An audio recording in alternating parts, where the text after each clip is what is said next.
India முழுவதும் 100க்கும் மேற்பட்ட சைபர் குற்ற வழக்கில் தொடர்புடைய பொறியியல் பட்டதாரிகளை தென்காசி சைபர் கிரைம் போலீசார் கைது செய்துள்ளனர். பணப்பரிமாற்ற செயலிகள் மூலம் கோடிக்கணக்கில் மோசடியில் ஈடுபட்ட சம்பவம் அம்பலமானது எப்படி?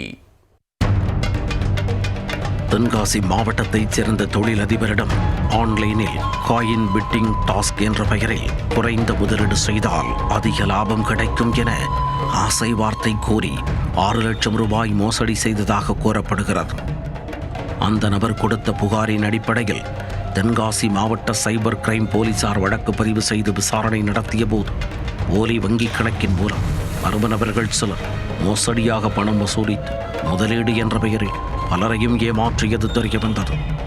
அம்மோசடியில் ஈடுபட்டவர்கள் சிவகங்கை மற்றும் புதுக்கோட்டை மாவட்டத்தில் இருப்பது தெரிய வரவே சைபர் கிரைம் போலீசார் 2 மாவட்டங்களிலும் சல்லடை போட்டு தேடினர்.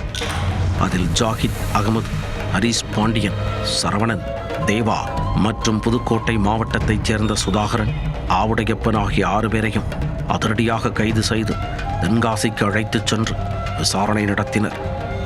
அதில் பிடிபட்ட அனைவருமே பொறியியல் பட்டதாரிகள் எனவும் காயின் பிட்டிங் டாஸ்க் என்ற பெயரில் குறைந்த முதலீடு அதிக லாபம் என ஆசை காட்டி பலரையும் முதலீடு செய்ய வைத்து வசூலில் ஈடுபட்டு வந்துள்ளனர். தமிழகம் மட்டுமல்லாது இந்தியா முழுவதும் 100க்கும் மேற்பட்டோரிடம் கைவரிசை காட்டி கோடிக்கணக்கான ரூபாய் அடித்துள்ளனர்.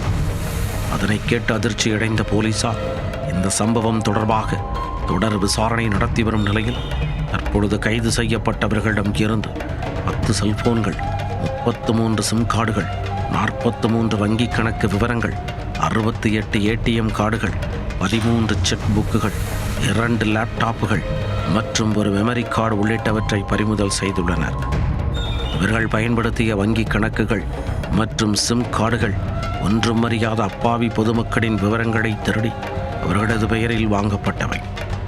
மோசடி என புகாரடித்து போலீசார் தேடிச் சென்றால் அந்த அப்பாவி மக்கள்தான் சிக்குவார்கள்.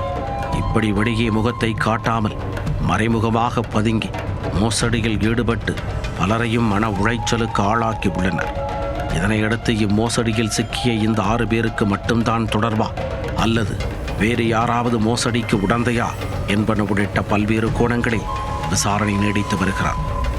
அதில் மேலும் பல திடுக்கிடும் தகவல்கள் வெளிவரலாம் என எதிர்பார்க்கப்படுகிறது.